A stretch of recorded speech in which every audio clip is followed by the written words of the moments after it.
everybody. What's going on?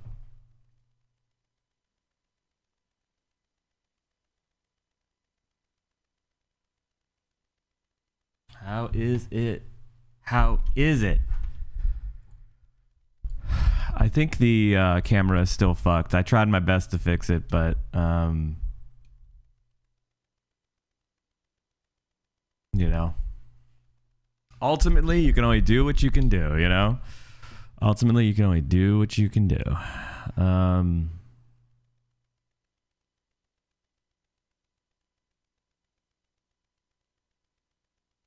It's been quite the night last night.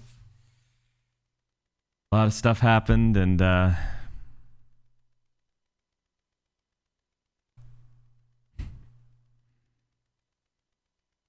bummed about it, but it is what it is.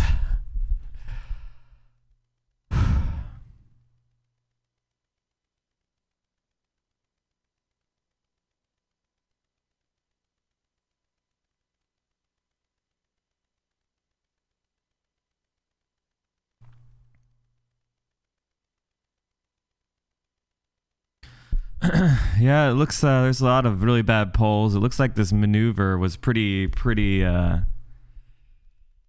well, it just looks like why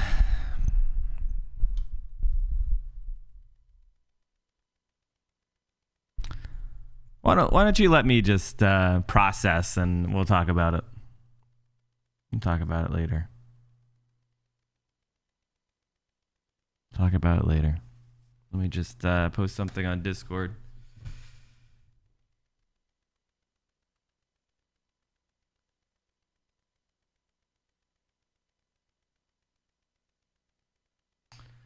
Why don't we start off the stream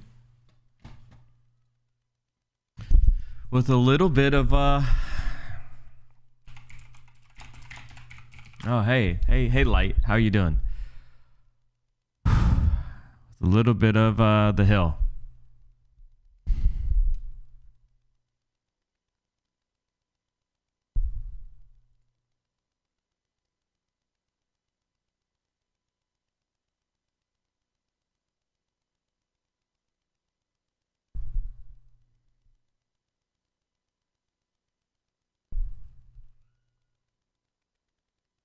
Let's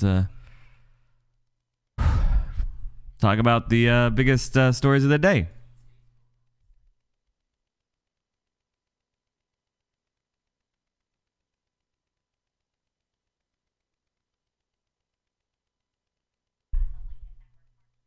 Saw the morning consult poll.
Wait, the audio is muted? Holy shit, I am so sorry. The audio was muted?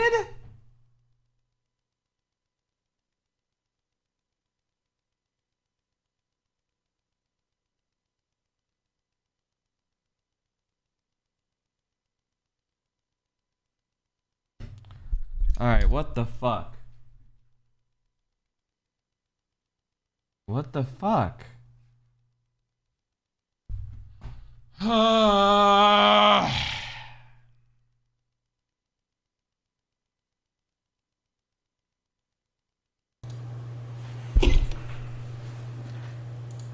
People stayed with him.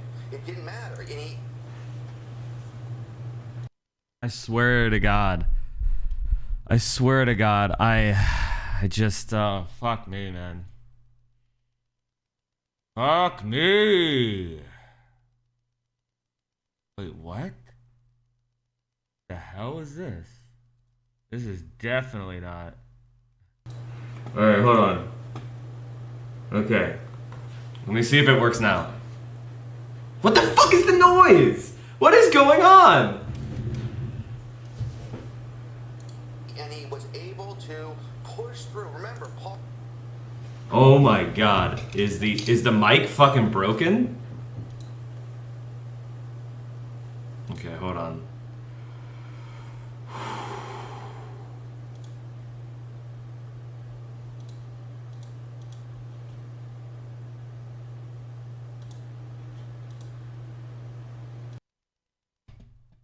How about now? Is that better?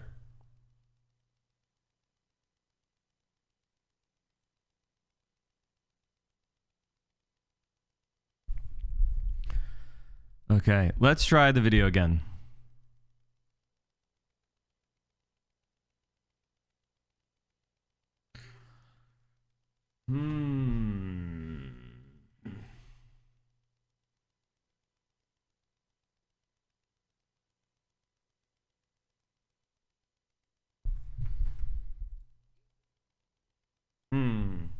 Still no sound. Yeah, I can see that.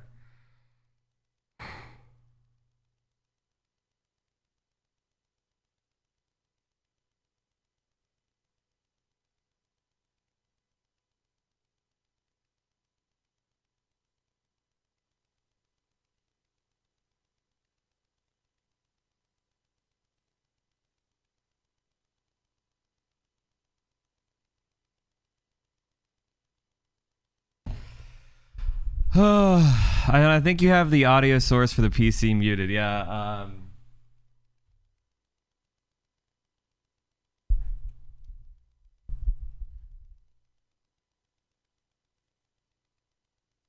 Yeah, I'm looking at it right now.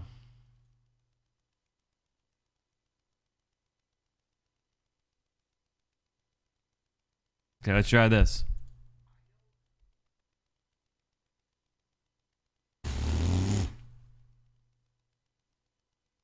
Did you hear it? Did you hear it, chat? I'm so sorry. The mixer has a line from the PC audio card. Let's try this.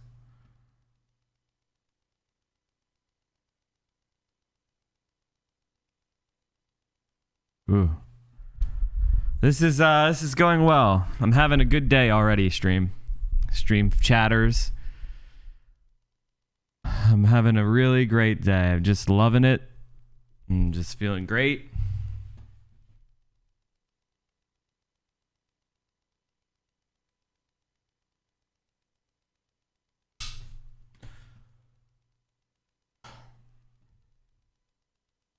I don't know. I honestly don't know what the fuck's happening.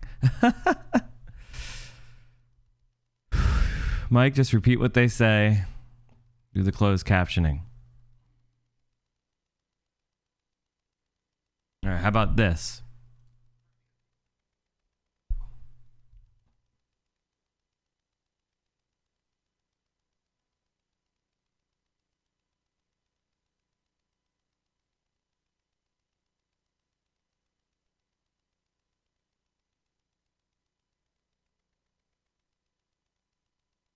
Valkyrie of the North, Twitch Prime. Thanks, buddy. Welcome.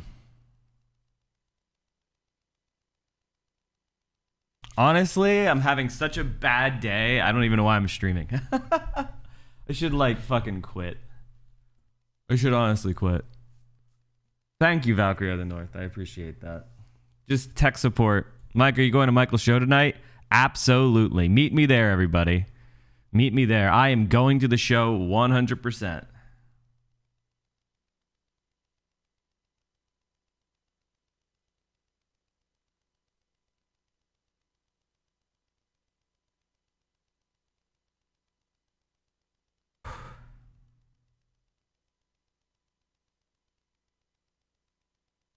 I don't know how to fix it. Hey, Nicoretta. Okay, so looks like we're not going to do any audio today because I don't know how to fix it. So that's that.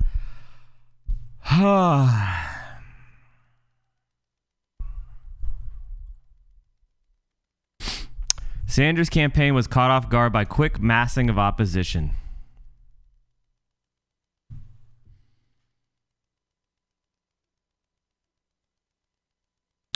I'm so sorry, $27, but I can't get audio to work, so... Meh. Alright, hold on. Let's try this. Let's try this version of it.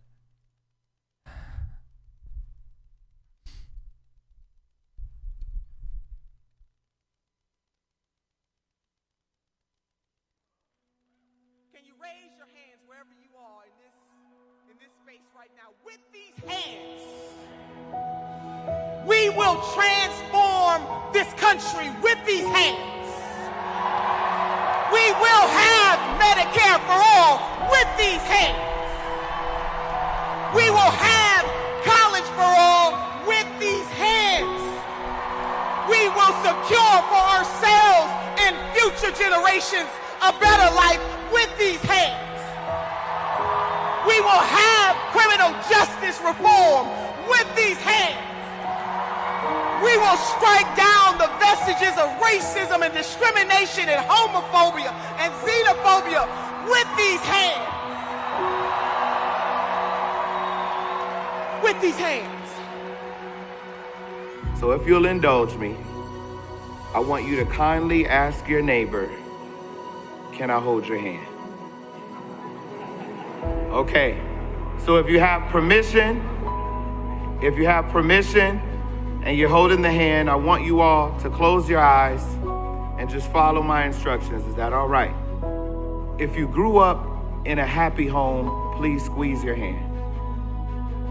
If you grew up in a home that wasn't so happy, please squeeze your hand. If you've ever wondered where your next meal might come from, please squeeze your hand. If you've ever been told to stop crying, that tears are cracks in your armor and signs of weakness, please squeeze your hand. If you've ever fallen ill and self-medicated or ignored it because the bill might hurt more than the ill, please squeeze your hand. If you've lost a job, please squeeze your hand. If you've ever been pulled over by a police officer and prayed to God that you'd make it home, please squeeze your hand. If you've ever gone to war, please squeeze your hand. If you've ever gone to war with your mind, please squeeze your hand. If you've ever been misgendered or judged for your identity, please squeeze your hand. If you've ever had to wake up at the crack of dawn to catch a bus or ride to visit a loved one behind bars, please squeeze your hand. If you've ever had to argue with a family member about a prehistoric idea, please squeeze a hand. If you'd ever wondered if a loved one may be deported, please squeeze your hand. If you believe in the power of love in action, please squeeze a hand.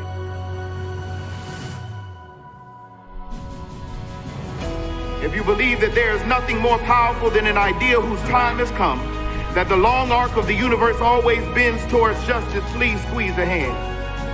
If you are ready to work every day as the creator of your life, to do everything in your power to build a political revolution that will shake the very foundation of this empire, please squeeze a hand. Now raise them. And though Nina Turner couldn't be here, our national co-chair couldn't be here, I want you to repeat after me. With these hands, we will rebuild our communities. With these hands, we will free our people from prison.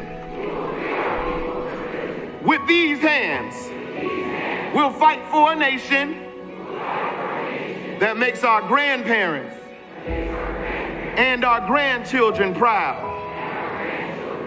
With these hands, we will build power and transformation.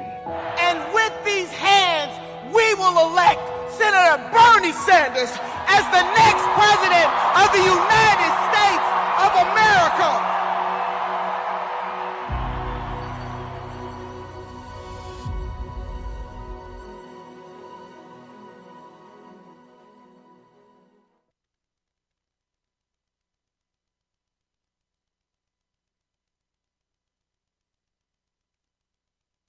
Pretty good video, $27. Hell yeah, dude. I love this stuff. All right, so now that we finally have audio back, which is great, let's go watch this panel that we weren't able to get through the last time. So what's going on with Super Tuesday? I'm here by myself, and by myself I will remain. I will remain. Hold on. Is that better? Okay. I will remain by myself. This is gonna be a no toxicity stream. Who's excited about the no toxicity stream?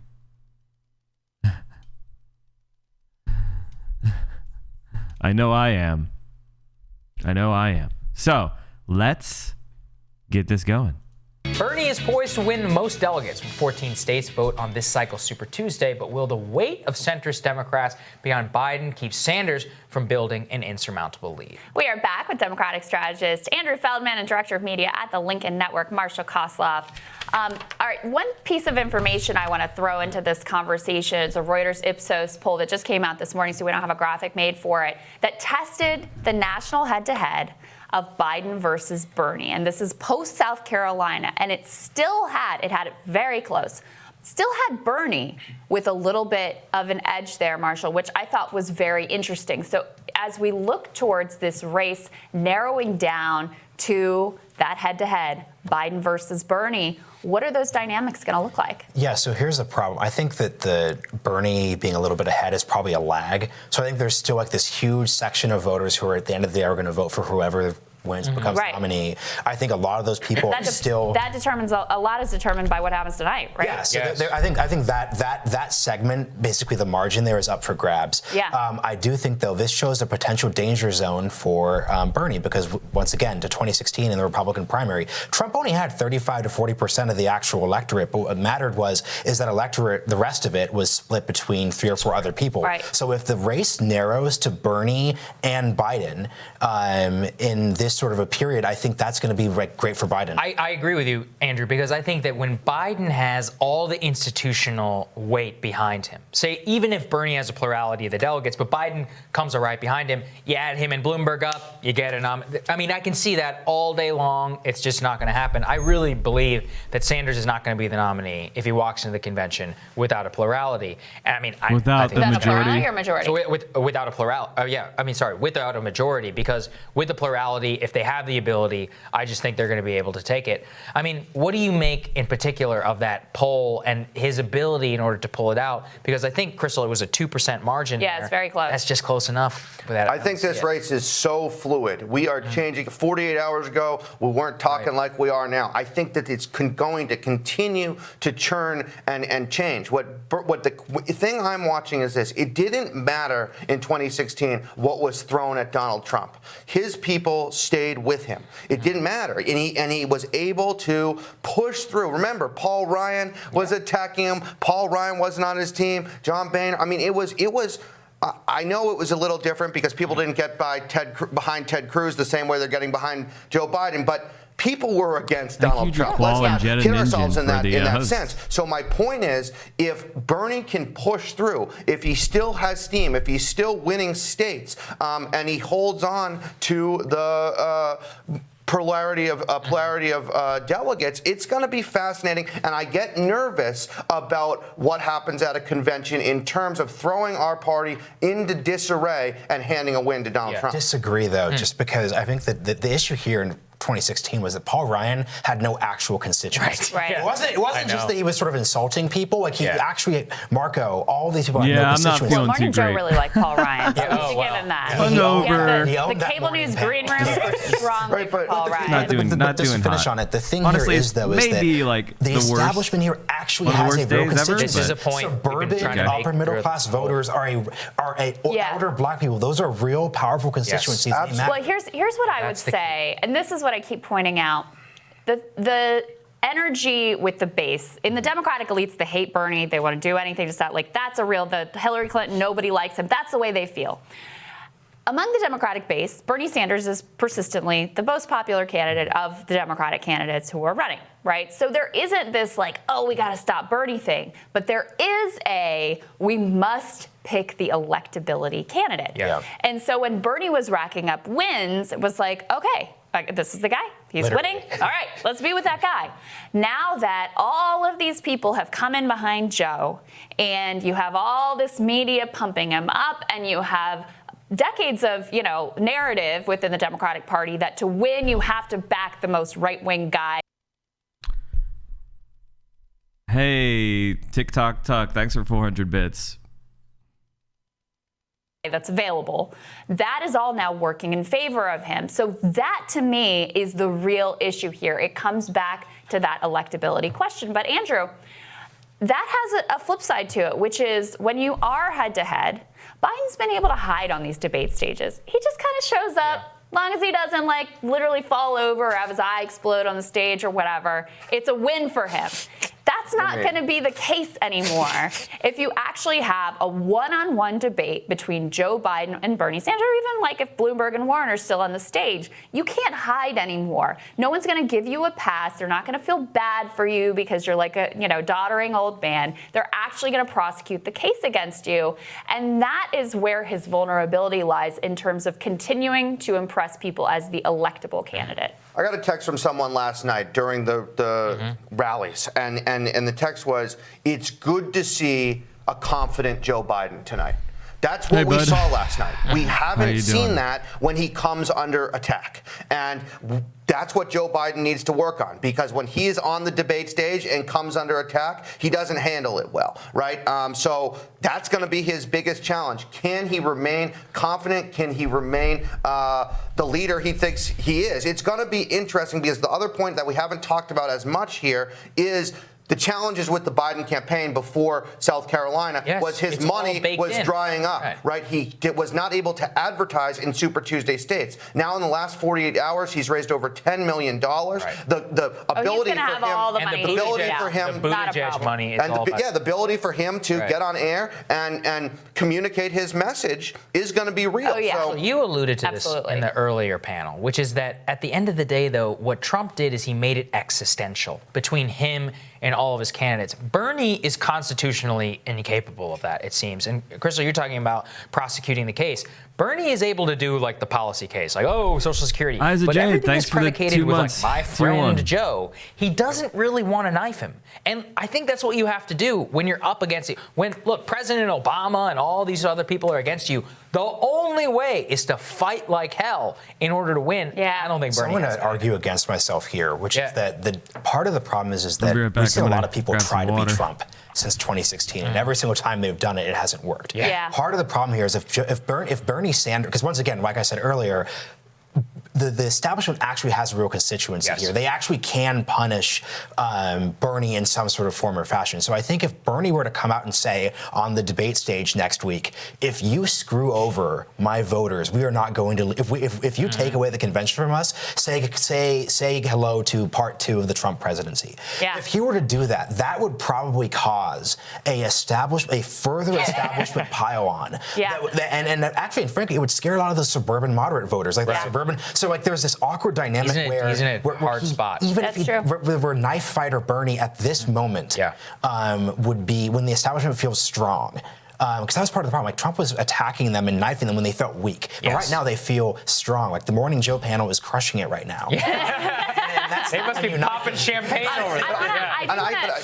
Hold on, Andrew, because I want to throw this element into the discussion. We have Hey, a map Majestic of the 12, thanks remaining for the 6 Democratic months. primaries, just so you can see where things go. And if you look at like dark blue, those are the states that are all going today. A whole lot up for grabs. But then you move forward, you've got the green states are all going in March. You've got Florida, which will be good for Biden. On the other hand, you have Ohio and Michigan, which have been places that have been good for Bernie. You've got Washington, which should be good for Bernie.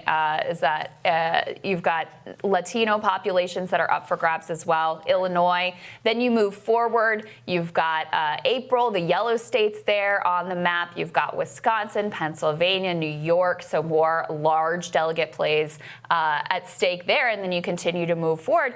This all just lays out the fact Super Tuesday is a big deal. There's a lot of states left to go. And the way that this thing has changed on a dime, in one day's time, it can change back on a dime in another day's time. And of course, as you get further down the map, it becomes harder to turn things around. But there's still a lot of states at play on this map. There's a second Super Tuesday and a third Super Tuesday when you look at the map. Absolutely. I just think my point that I think I want to get across is voters connect with emotion. They don't always connect with policy issues in the same way as when you talk with emotion. I agree. So when Joe Biden speaks about his grief, about what he's overcome, the fights he's overcome, it connects with real people at home. Always has. And I think, absolutely, and I think that is his best advantage right now. Bernie needs to figure out how to take those policy issues and connect them not only to his personal life story, but into people's living rooms, away from the policy. And he has a struggle. He struggles to do that a bit, but he could. I think he's done that effectively, actually, to this point, by turning the microphone over to those people who are struggling with medical bankruptcy, struggling to get the care that they need. I mean, he has single-handedly made this whole conversation about healthcare happen, which would not necessarily have been the case. Yeah, and I think there's a very wealthy elephant in the room we're not discussing, which is Bloomberg. Yeah. I think something I've changed my mind on was during the last Democratic debate, the entire stage sort of turned its fire on Bloomberg. And a lot of people sort of were saying that was a bad choice. They should have focused on Bernie. But what they were able to do that night was utterly destroy Bloomberg, to basically take him out of the equation. Yeah. What's crazy is this could not have gone better for Joe Biden. The main alternative to Bernie was pretty much neutralized by all his allies. He did well in South Carolina, and then he consolidated the field. So, he's really just, and then if he gets a wash tonight, he's really on this roll of really favorable circumstances. Yeah, he really is. Yeah, absolutely. Bloomberg is, we were saying he was running a Bernie pack. Maybe he's been writing a secret Biden pack all along. It's working out for him. It certainly nonetheless. Thickens. Indeed. Thanks, guys. Appreciate you guys. Good to be here.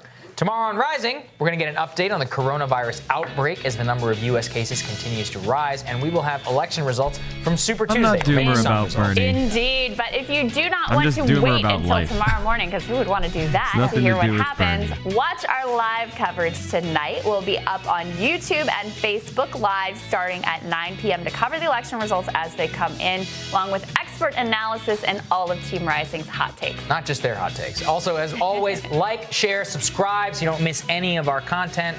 Let's go, everybody. We will see you tonight. See you tonight.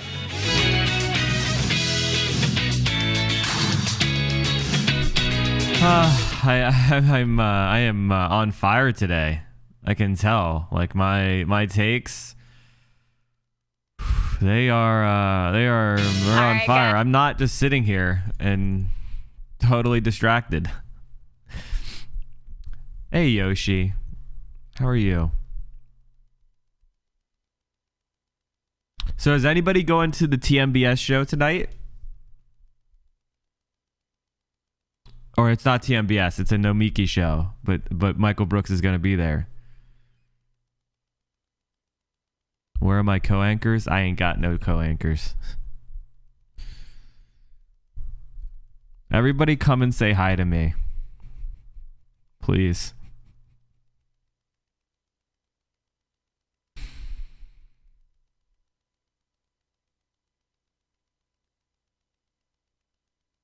No, at the show. Not in the chat.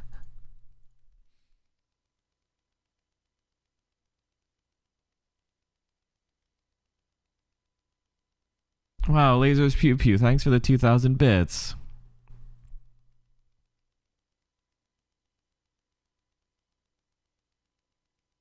I'm having a tough time. Whew.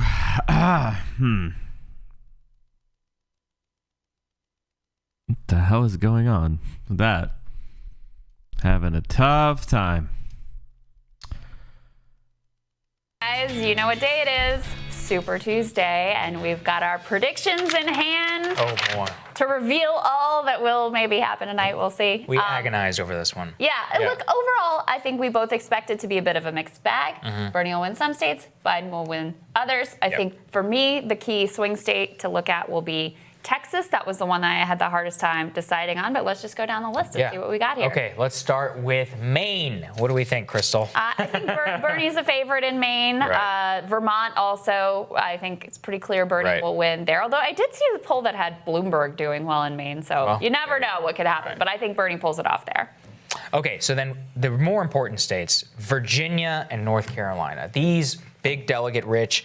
Virginia, a place where Sanders might have had a chance, but really we've begun to see Biden kind of consolidate the support. Yeah. There. That's one of those states where Data for Progress in particular really saw him shoot up to double-digit numbers post South Carolina. The Northern Virginia consistency, it's kind of the perfect suburban state for Biden. Yeah. Look, Virginia has 99 delegates at stake. North Carolina has 110, so both pretty good hauls there. And yeah, I think those are both states where the consolidation of older African Americans and suburban voters around Biden is going to be enough to put him over the top.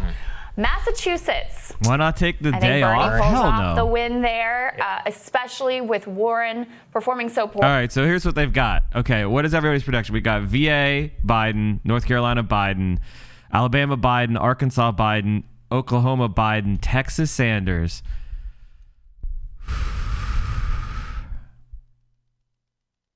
What is everybody thinking? Looks a little better now that he hurled? Nah. No, the hangover's not getting me. The hangover's not getting me. That's not it. I wish it was just a hangover. I wish it was just a hangover.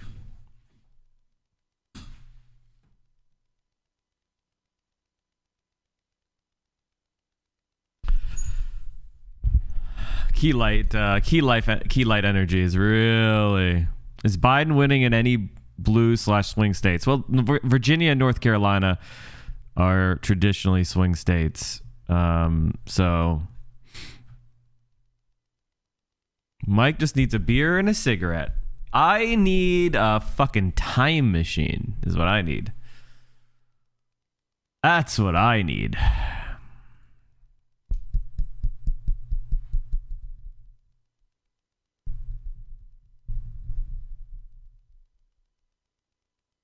I need a fucking time machine. Poorly in South Carolina. The Bernie folks have obviously been making a big play to win there, him campaigning directly in the state, and I think he will pull that off tonight. Yeah, I think that's right. I mean, Data for Progress was kind of mixed on this, but my view is that, Warren is underperforming. It's just the lack of earned media, the lack of organization over and over again. So if we're going to go in the margin, we should give it to Bernie there. I mean, you saw the crowd that he was able to draw in Massachusetts. It was absolutely huge. Thanks for the $5, dude. Boston Common, I think, were the numbers. Right. So let's move down to the South. Yeah, let's take a look at the South. All right, Alabama. So I think no secret that Joe Biden's probably going to win Alabama. Significant African or older African American population there. And then Arkansas, that's another place where he has a lot of natural strength. Tennessee, that's another, these are all kind of communities with a little bit more of a suburban, older, conservative base. But we shouldn't, discount, like you were talking about. Sanders has very high numbers in Tennessee because of Appalachia, because of, there's like a populist,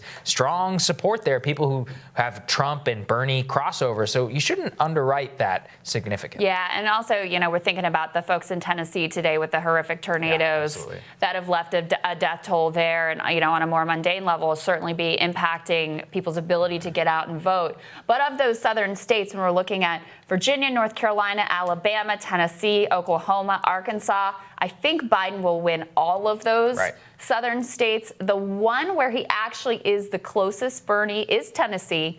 The other one where he could potentially pull off an upset, just because we know that the Sanders campaign has been organizing underserved communities there, is Arkansas. So I would take a look at that. But I think this will be a very good night for Joe Biden in the South on the heels of a South Carolina win. Shall we talk about Texas? Yeah, well, first let's go to Oklahoma out of the way. Biden's probably going to win Oklahoma. All right, Texas. This one, true toss-up. True toss-up. This is, you've got a couple of things going on. So Chuck Rocha obviously has been telling us all about the Latino organizing strategy. The problem for Bernie is that this time around, Michael Bloomberg has been competing with him on Spanish language airwaves, Spanish language periodicals, etc. And he's purchased quite a bit of professional organization. At the same time, Texas is a conservative state, more naturally inclined to Biden. People forget this, but the reason that Beto was able to come so close to Ted Cruz is because it's increasingly becoming suburban. The suburbs of Austin, suburbs of Houston, suburbs of Dallas, these are all Californians. They all make a lot of money. They have moderate politics. So those are people, natural Biden voter. That being said, the stratification, all of that, Bernie's got a decent chance. People are probably but this more is the one I'm most progressive. uncertain about. And I think if Biden is to surprise anyone, Fish he's going to Dan, win thanks Texas for the- tonight. Indeed, and for the obviously, tier look, one. Biden predicted he's going to win Texas. They're throwing all in. That's where he had his big rally with Amy and Pete and Beto and everybody else. However, because there's a big early vote there, and because we know that the Sanders team has been incredibly organized on the ground, I think Latinos show up for Bernie to give him the win in Texas tonight. Placing my bet on Chuck Rocha and the brown wall strategy that he's had in place from the very beginning. Because so far, look, we saw what happened in Nevada. They really delivered with that vote. And not just in Nevada, in Iowa, a place that had very small Latino population, that was sort of the test ground, you saw that those were the voters who were able to put Bernie over the top in terms of the popular vote. So it's a tested strategy. We've seen it bear fruits before. I think that will be the thing, combined with the early vote, that could potentially put Bernie over the top there tonight. Should we talk about Minnesota? Let's talk about Minnesota. I think Bernie's going to win there, right? I mean, Amy Klobuchar, internal tracking poll, had her winning Minnesota before she dropped out to endorse Biden. And now, though, she did have Sanders at a significant number 2. I think he's probably going to run away with the state. It's a natural constituency. It's a good state for Bernie. I don't know that he's going to run away with it, but I think he has the edge there with Klobuchar out now. The path is pretty clear, and I don't know that Biden has made too much of an effort even in the state.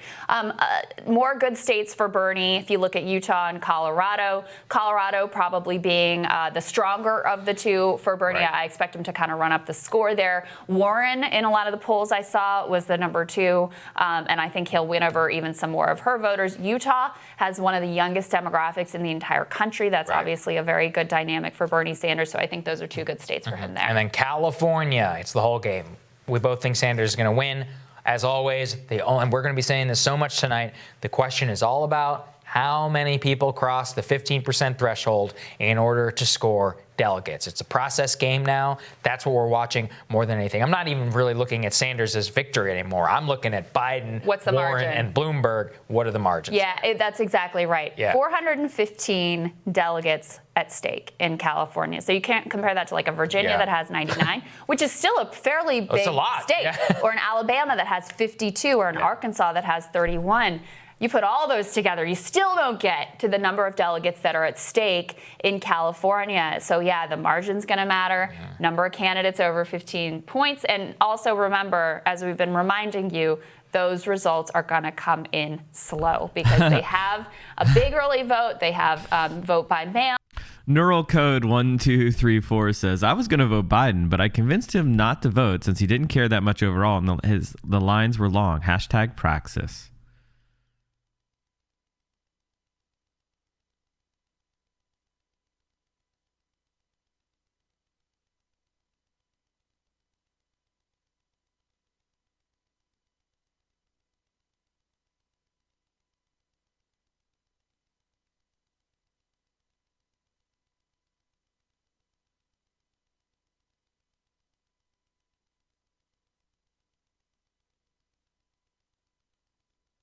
That is definitely Praxis. Make the Biden voters stay home. If you can't make them... What is Praxis? Praxis is when you take theory and bring it into the real world, or practice. So it's Praxis. Now, Those votes can be postmarked today, I so don't they need won't even coffee. come in for quite a while. So I don't need coffee. I'm remember, what fine. we get tonight out of California may not be the ultimate results here. I don't want to erase American Samoa or Americans abroad that are That's also right. voting today. I Thank you. honestly have no idea No which way. insight there. So I gave one to Sanders and one to Biden. We'll There you give go. Sanders Americans abroad and Biden American Samoa because I don't know. Cool. Seems like that's fair. All right. All right, we're going to see very soon what happens. Remember to join us live at 9 p.m. on YouTube and Facebook, where we will have all of your favorite guests and great analysis. We'll have Kyle Kondik in to run down the numbers with us, Ryan Grimm, and so much more. Going to be a great night. We will see you later. Hit subscribe. We'll see you tonight.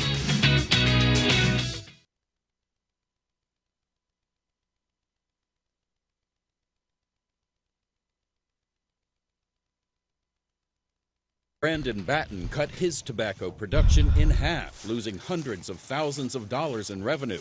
But he remains optimistic and supportive of President Trump. I think he needs a little more time. It didn't get this way overnight, and I know it's not going to be fixed overnight, but I'm hopeful that, the president's right and we'll need bigger tractors and more land, but I haven't ordered any yet.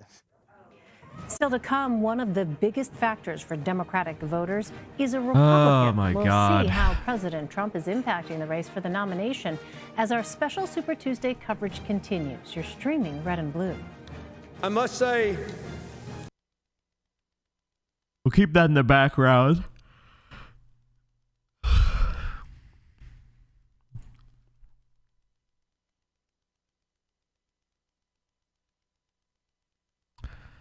Former New York Mayor Mike Bloomberg insisted on Tuesday that his ongoing presidential campaign would not end up boosting Senator Bernie Sanders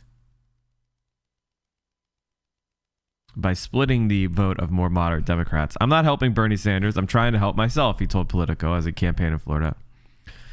Criticism of Bloomberg has spiked in recent days after the race's two other prominent moderates, Amy Klobuchar and Pete Buttigieg, ended their bids over the last 48 hours to endorse Joe Biden.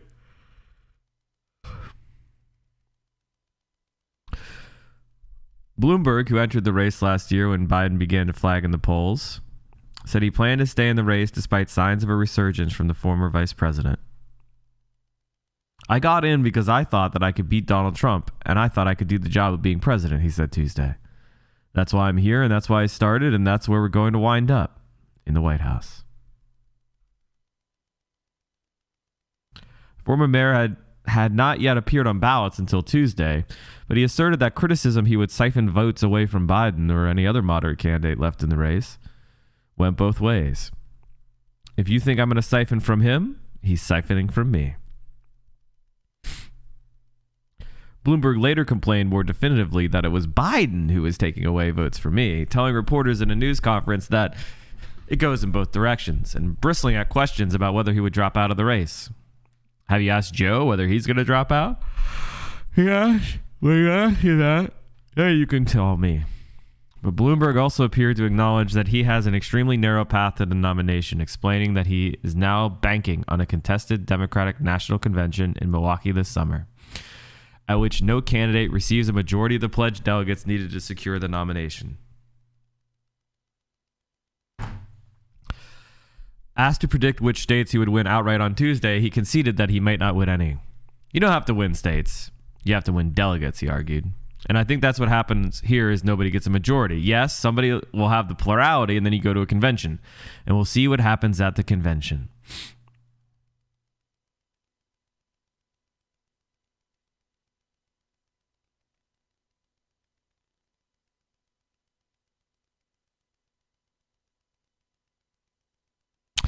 A contested convention is a democratic process. There are rules in the Democratic Party of how you go about this. And I did see Bernie Sanders said all of a sudden that he didn't want to follow the rules, Bloomberg said, adding it was offensive that Sanders wanted a contested election in 2016 and now wants the plurality delegate vote winner to be declared the victor.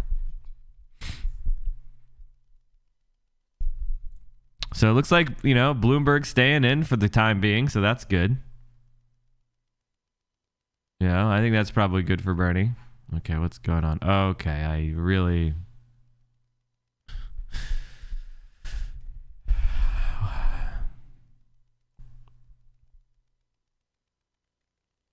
Oh, damn. $27 got retweeted by Nina Turner? Hell yeah.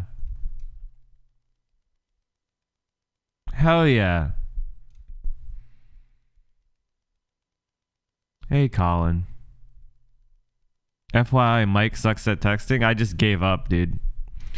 I gave up on the things. I gave up on the things. I suck at everything, honestly.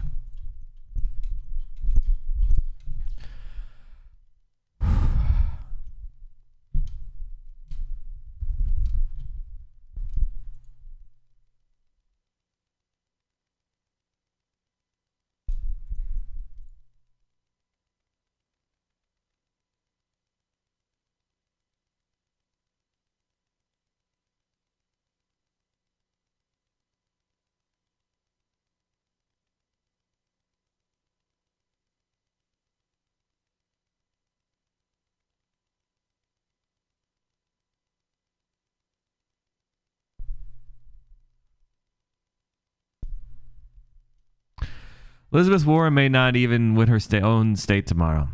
Though a recent Boston Globe poll shows Warren neck and neck with Sanders in Massachusetts, 538's polling average shows Sanders with a 5-point lead overall. And Warren's lack of an obvious lead does not portend great things for her candidacy. Mike, you sound sad. Is Bernie doing bad? Nope. Not that I know of. Not that I know of.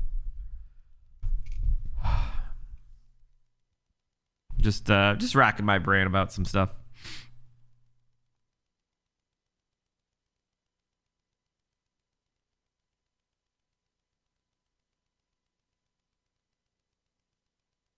The fuck? John Cubis subscribed to tier 3. Holy shit. Thank you so much.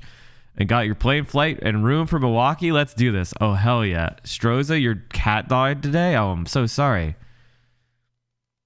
I know 2 people who voted for Liz, and I asked if they have been watching the news, and they said no.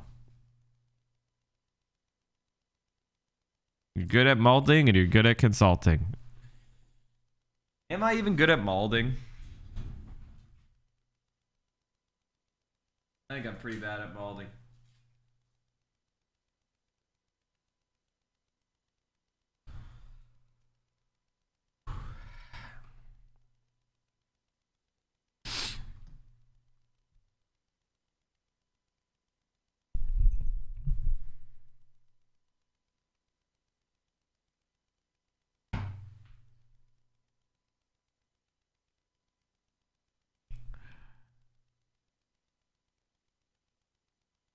Do you think if Bernie intimidated the DNC with a third-party run, do you think they would still try to rob him with superdelegates? I mean, I guess that's a strategy that we could deploy. You should be, given how often you do it. I don't know.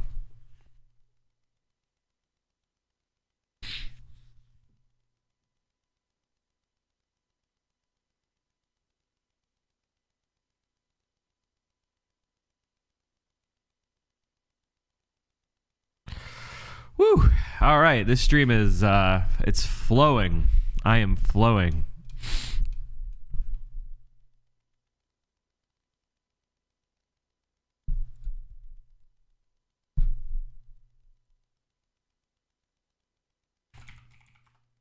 I am flowing.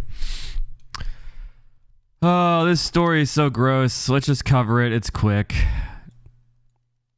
It's Super Tuesday. Hillary Clinton, for some reason, is still being interviewed on television. I think it's for her documentary series. But while she was on Good Morning America, she was asked about Bernie Sanders and whether she still harbors some ill will towards the man. I'll let you take a listen to that.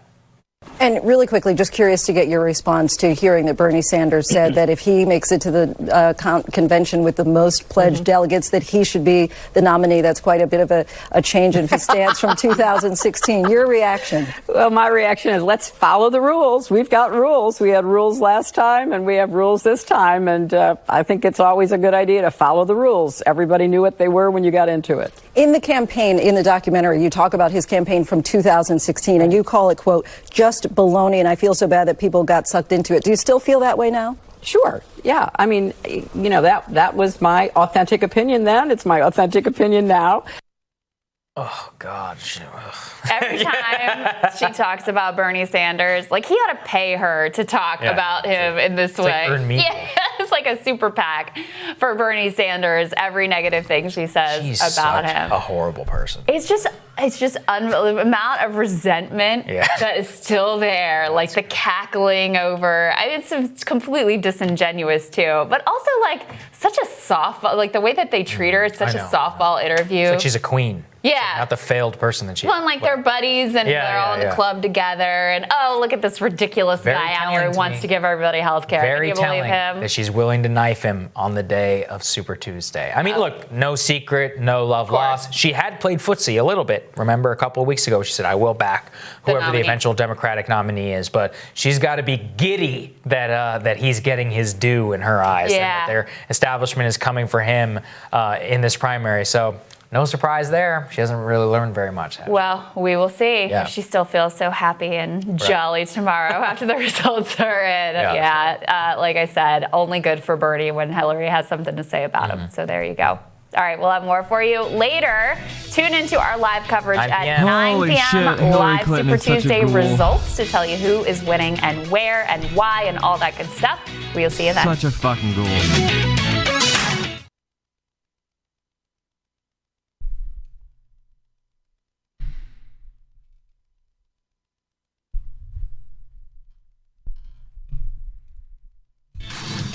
While Super Tuesday is incredibly important for the presidential race, it is also key for the House and for the Senate. States with major races include Massachusetts, Texas, California, and North Carolina. Joining us now to explain what he's looking at is the Intercept's D.C. Bureau Chief, Ryan Grimm. Ryan, great to see you, man. Good to see you. Ryan, what's on your radar? Tell us. Give us your magical insight. First, I guess let's start with some House races, right? So, like, you have your eye on a few things. This has been chronically undercovered, and I think we want to make sure that the audience knows that it's not just not just what's up for grabs. What are the primary races that you have your eye on right now? So the fun one, obviously Jessica Cisneros, a big race, trying to take on Henry Cuellar. What I think is a more fun one in California, Georgette Gomez against Sarah Jacobs. So Georgette Gomez got the endorsement of Ocasio-Cortez a couple weeks ago. The left has really consolidated around her, even though there's a candidate kind of further to her left, but just never got off the ground. And it's become a two-person race between her and this candidate, Sarah Jacobs,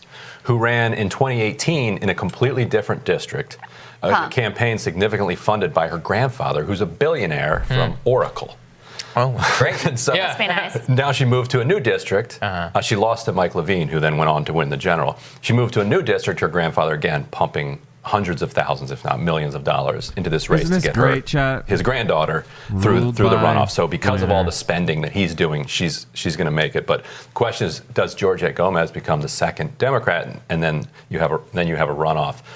So it'll be a test. It'll be a test of AOC's strength, whether or not an endorsement from her, kind of a week ahead of the campaign and activity from her PAC, can kind of push her in there. Jim Costa is another under-the-radar race. He's one of the most conservative Democrats in a fairly blue district. Doesn't get the attention of Lipinski and Cuellar, but he has a challenger as well, and very, very well could go into a runoff. So those are two to watch. Then you have a bunch of interesting ones in Texas as well.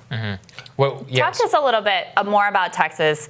Take us especially inside Cisneros' chances. I mean, on the one hand, she's had a lot of money come in, a lot of excitement around her campaign and what she's doing, the way she's running the race, endorsements, et cetera, et cetera.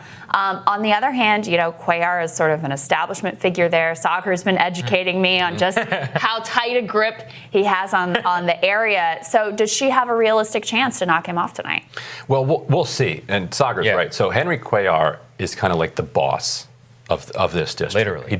He's not just the member of Congress. He's the man that runs it. It's like patronage that literally is how it works. The Miki Show. And in Robert Caro's fourth LBJ book, he tells this amazing story of how LBJ basically stole Texas from Nixon. These counties. Using these counties where more people voted than lived. In those the Duke counties. of Duval. Everybody focuses on Illinois, yeah. but they stole Texas too. They stole that whole election. Well, let's not talk about JFK and West Virginia too. That's a whole other story. Yes. So we'll see. On the other hand, the race has become a serious one. The press is covering it, and so voters understand that there's now a choice between this new candidate, Jessica Cisneros, and this guy who's been there forever, Henry Cuellar. And so that's. If it was just a referendum on Henry Cuellar, everybody loves Henry Cuellar. With the 200 but now bits that people just understand for Bernie, he might Minnesota, actually lose, and there's a chance to actually kind of turn the page into a new type of politics. Good job. I think this is going to be a lot closer voting. than people think, and I think she has a decent chance to actually pull off an upset. This is another test of AOC, is that right? AOC is endorsed her? Yes, but to her discredit, she got in very late on this race. Emily's list got in for Jessica Cisneros before AOC did. I saw that was interesting, and because that was like the first establishment. Right. This was not a like, oh, we'll check the box. Right. They, NARAL, Planned Parenthood, probably spent $1 million to back Jessica Cisneros in this race, while the Kochs and other people are spending huge amounts of money. And Nancy Pelosi, don't forget. And Nancy Pelosi and the Kochs. So, I mean, primaries aside, Ryan, I mean, I think the audience would love just your take on what the hell has gone on in the last 24 hours. Were you surprised by it? I'm frankly in awe. I didn't think they had the ability to do this. I really thought they were so incompetent. These people can't even run a caucus. Right. But they went all in on Joe Biden. Well, they say nothing concentrates the mind like a hangman's noose. So they would have preferred to dither for weeks in between, the time that they normally have from South Carolina into Super Tuesday. They didn't have it. They had days, and so they had to scramble. And to their credit, they scrambled. They even found Beto's cell phone number and dragged him back out. Shaved his beard. They're like, get out there, Beto. Make it happen, Beto. And we'll find out tonight, how this goes, but there is certainly an argument that Bernie Sanders can still emerge as the winner tonight. People are probably overestimating how many votes Pete Buttigieg, Amy Klobuchar, and Beto O'Rourke are able to bring with them. All of their supporters are highly educated people. These are college grads and above, a lot of post-college too, who studied the race, who took this very seriously throughout the last year. Understood that Joe Biden was the guy that the establishment thought was the best person to beat Donald Trump.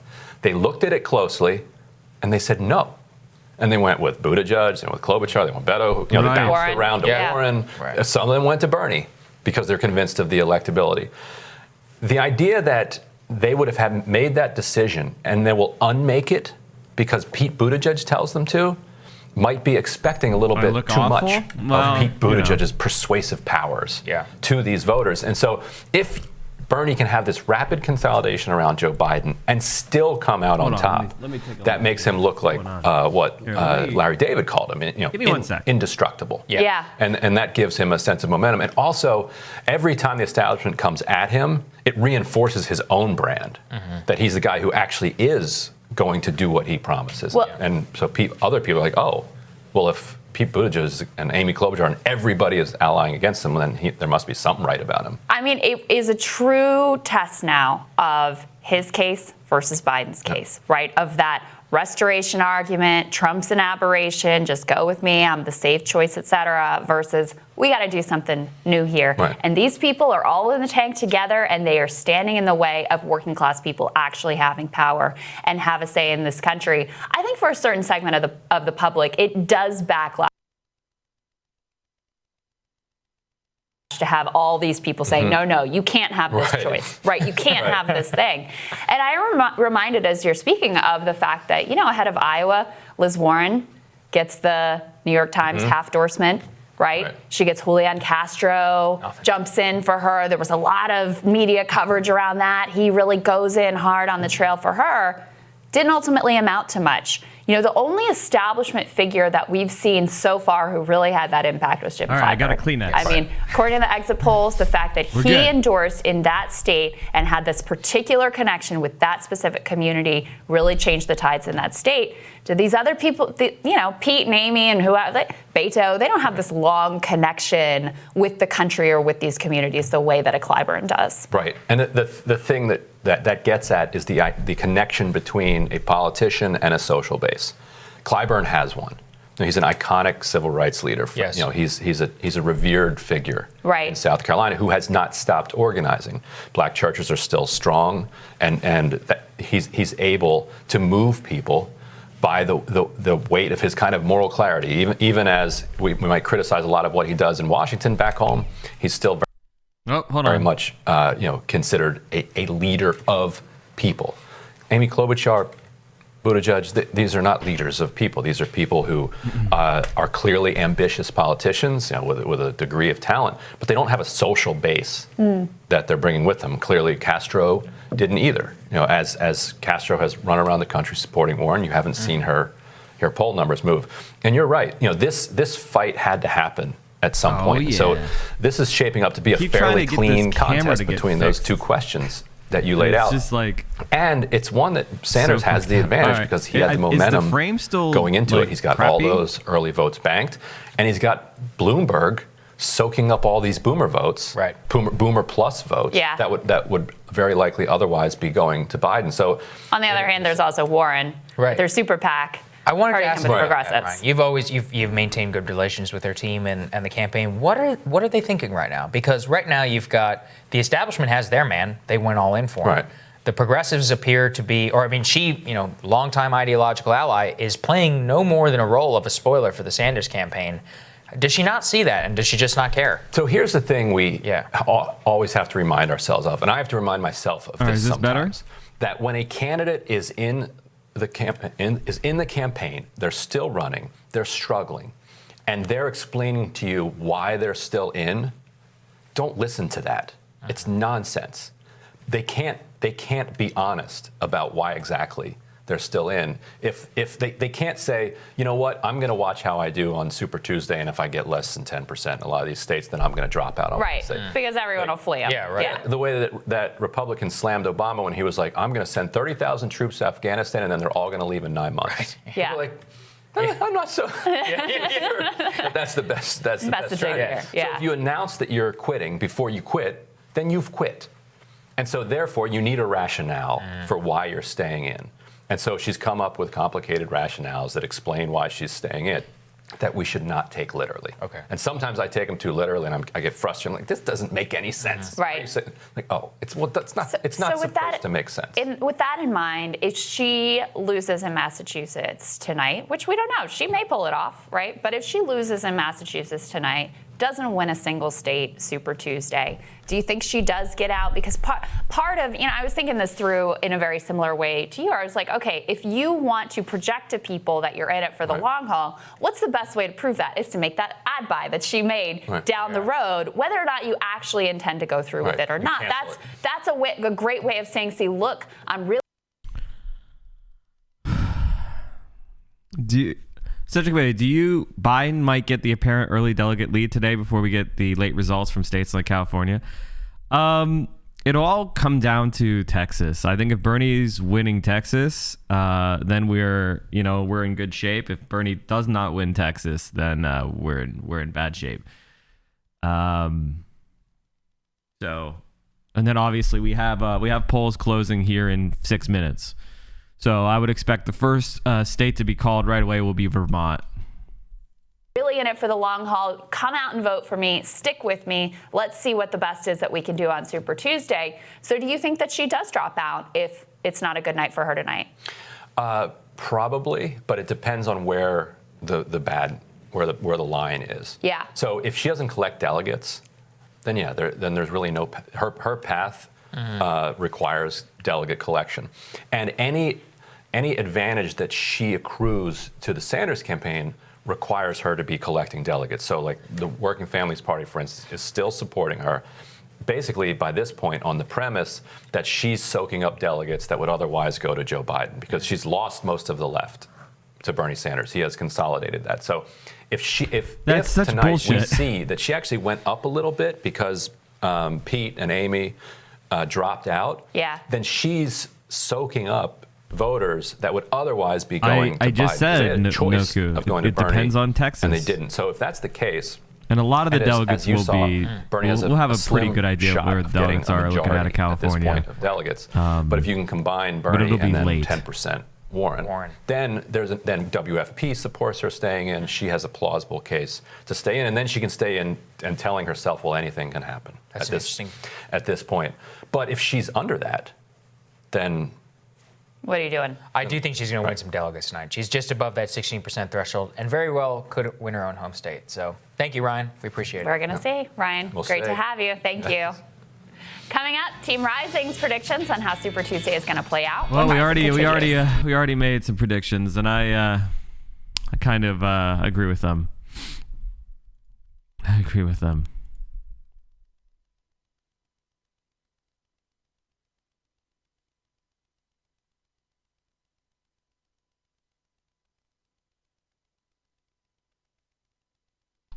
Let's read this article together. Let's read this article together. Elizabeth Warren may not win her own state tomorrow.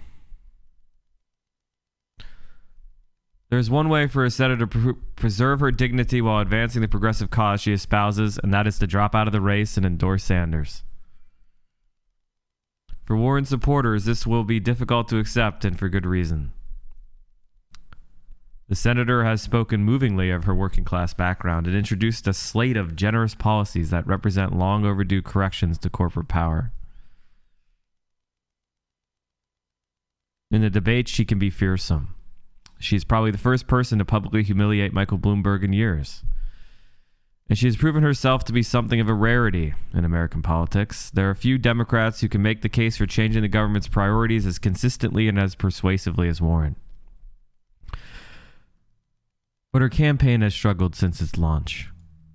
Warren, whose very brand is earnestness, never fully recovered from the revelation that she had falsely claimed Native American heritage for years. The fault for this lies with Warren herself, not just for making the claim in the first place, but for how she responded to criticism. Her decision to undergo a DNA test further angered indigenous writers and activists, for whom the act was an insult to tribal sovereignty. Last week, 200 tribal citizens signed a letter to the Warren campaign outlining inadequacies in the candidate's previous apologies. The campaign responded with a 12-page footnoted letter which invoked the most cartoonish of stereotypes of Warren as a candidate of liberal wonks. Warren's decision to reverse herself and to accept Super PAC funding after previously rejecting it muddled her image further, as did recent criticisms of Sanders. The senator is rightly known as a brawler, someone who took on the Obama administration and other members of her own party on behalf of American consumers.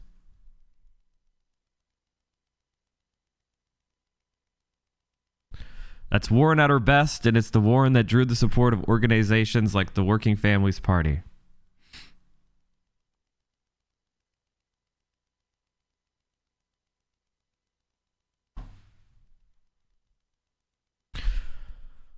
But Warren undermined herself by fashioning herself into an entity candidate, into a unity candidate, someone who could unite her party's left wing with its center. Warren had burned too many bridges with the establishment herself in order for the unity tactic to work. By feeding stereotypes about the viciousness of Sanders supporters, she may have only succeeded in alienating herself from her natural allies. Warren has isolated herself. It's a dangerous position to be in. And now her campaign is running out of steam. Despite a fundraising boost after a stellar debate performance in Nevada, she has yet to really distinguish herself in any primary contests. Pete Buttigieg has already exited the race, even though he's placed higher than Warren in every primary vote so far.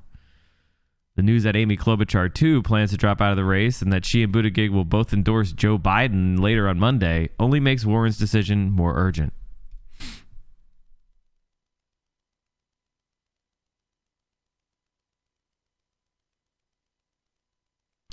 In a recent memo, Warren's campaign manager, Roger Lau, argued that their internal projections show the candidate winning delegates in nearly every state in play on Super Tuesday, and in a strong position to earn a sizable delegate haul coming out of the night.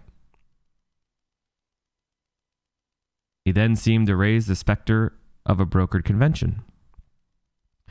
But as the dust settles after March 3rd, the reality of this race will be clear. No candidate will likely have a path to the majority of delegates needed to win an outright claim to the Democratic nomination. But it would be a catastrophic error in judgment for Warren to remain in the race till the convention. She has no real... Oh. Thank you, Scott Princess, for the 100 bits. She has no realistic path for the nomination right now, and Super Tuesday probably won't change the math in her favor.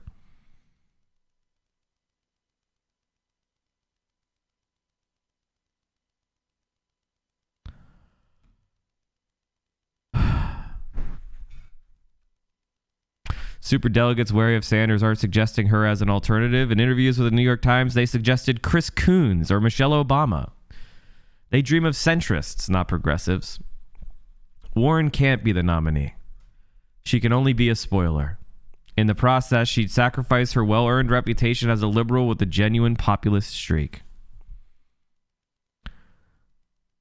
The best thing Warren could do for the progressive cause she espouses is to drop out and endorse Sanders. By doing so, she can make a real difference in the race. While it seems intuitive that Warren voters would flow to Sanders without much encouragement, Sanders performs poorly with the white, college-educated voters that make up the bulk of Warren's base. If she can make the case for Sanders, she'll help build a progressive front against a moneyed and well-organized moderate force. The time to do that is now. The obstacle in the way of a more progressive future for Americans isn't Sanders, but the coalition forming around Biden. If Warren wants a righteous fight, this is it.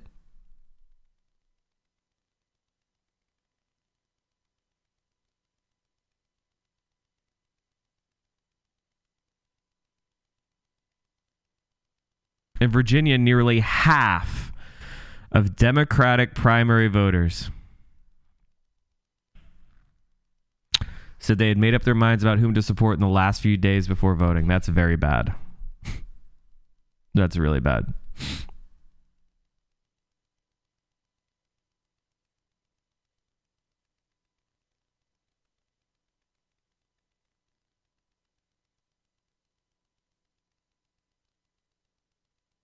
That's really, really bad.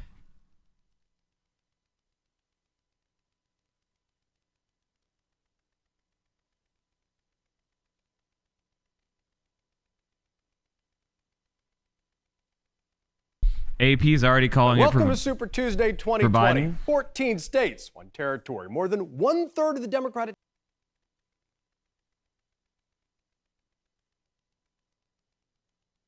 So, remember, Virginia not that long ago was a purple reddish state.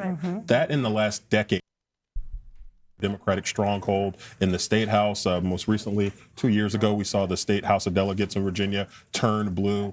You've got pretty much the full, I believe, both senators and the governor and much of the congressional delegation is Democratic now, and it turned Democrat under Barack Obama. That became a Democratic stronghold when Barack Obama turned it blue. Well, and so that's the most recent election, sort of these midterm elections.